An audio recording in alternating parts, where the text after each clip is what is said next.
How's it going, guys? This is Dylan with Vyper Industrial, and today I'm going to show you how to build the robust steel sport model.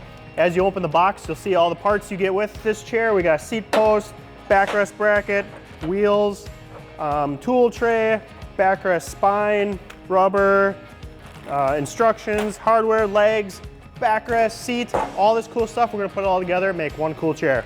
All right, as you open up the instruction manual, you'll see on the first page, we have all the tools called out that you're gonna need. Make sure you have all those before you start. And we'll start right away with step one. We're gonna need the hub, the weldment hub here, and you're gonna need 5 legs to get started, and also the 5/16 by 3/4 bolts, and the corresponding 5/16 nuts as well. And how we're gonna wanna do this is attach the legs together first, and then insert the weldment hub. Start putting the legs together like so. All right, one more leg. And there's a little trick here I'll show you. We're gonna leave one of the set of bolts off so that we can easily slide the hub into place.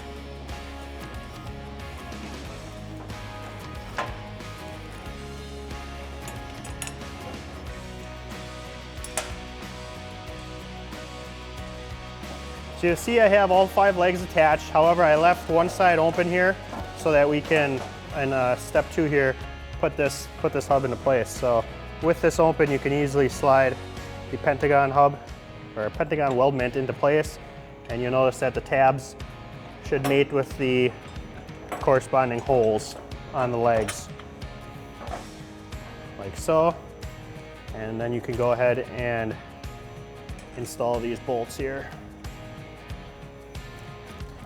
You'll notice I'm keeping everything loose. We'll go around, they're just finger tight, and we'll go around and tighten everything up shortly here.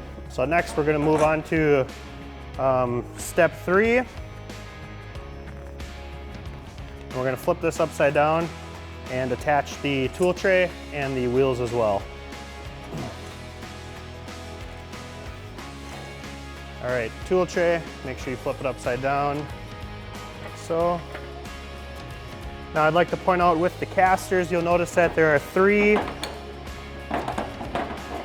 regular casters and then 2 casters with locks. You can orientate these however you want on the chair. We usually put the 2 locking casters opposing each other. That way it's easier to lock them when you're using the chair.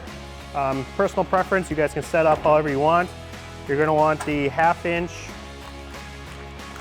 bolts and 1/2" nuts for this step.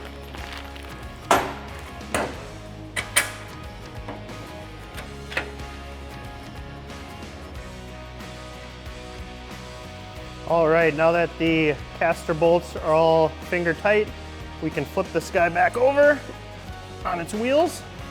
And to finish off step 3, we are gonna go through and tighten everything up now, tighten all the bolts up. I like to start in the order in which they were assembled. So we're gonna start with these bolts up here and then tighten up the caster bolts. Tighten up these bolts, you're gonna want a 1/2" wrench and or socket. I should note to make sure that as you're tightening this up, to make sure it's on a flat and level surface and that all the wheels are touching the ground, to make sure that as it gets tightened that it's getting tightened up nice and square, and all the wheels will be flat and touching the ground once tight. All right, guys, once you got these nuts all tight, we can go ahead and tighten up the caster nuts. Those are gonna be a 3/4" wrench and socket.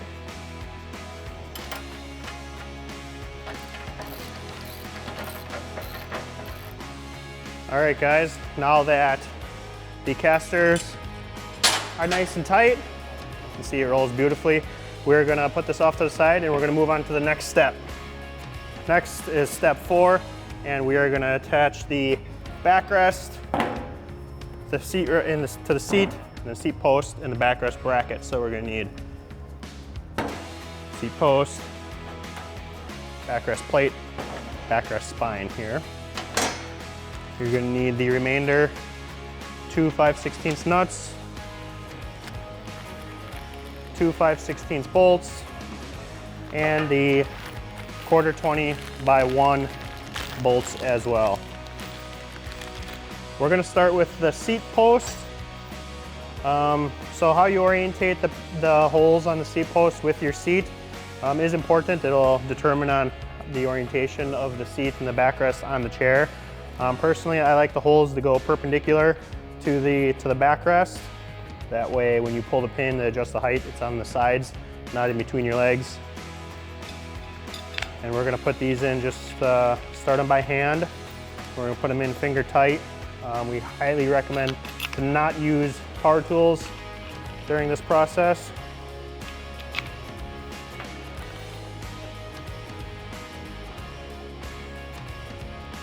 Oop, forgot we gotta keep this one out. Got ahead of myself there.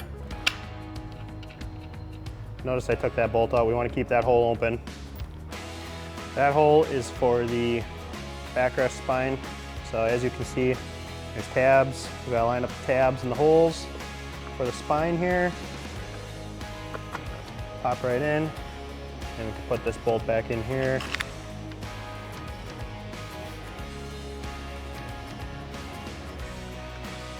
Last but not least, we can install the backrest cushion. Obviously the seat's upside down, make sure that you install the backrest cushion upside down as well. Okay, now that everything's finger tight, we can go ahead and tighten it all up. We'll start with the 1/4 20-inch bolts. For that, you're gonna need a 3/8 wrench or socket.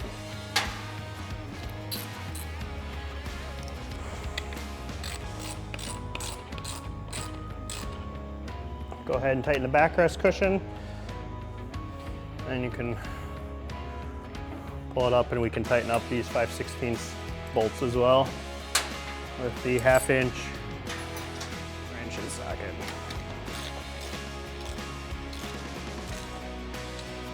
The seat assembly is complete. One last step left to the assembly. We're gonna bring over the lower portion again. Should be one piece left of your hardware, and that is the pin. Open it up. So on this model, to adjust the height, it is pin adjustment. You have to pull the pin and insert it in the holes to adjust the height. Just stick it in there right now. And there you go. The Robust Steel Sport, complete in the flesh. If you guys have any questions, comments, or concerns, please reach out to us at sales@vyperindustrial.com or drop us a line, 920-301-3822. Thanks, guys.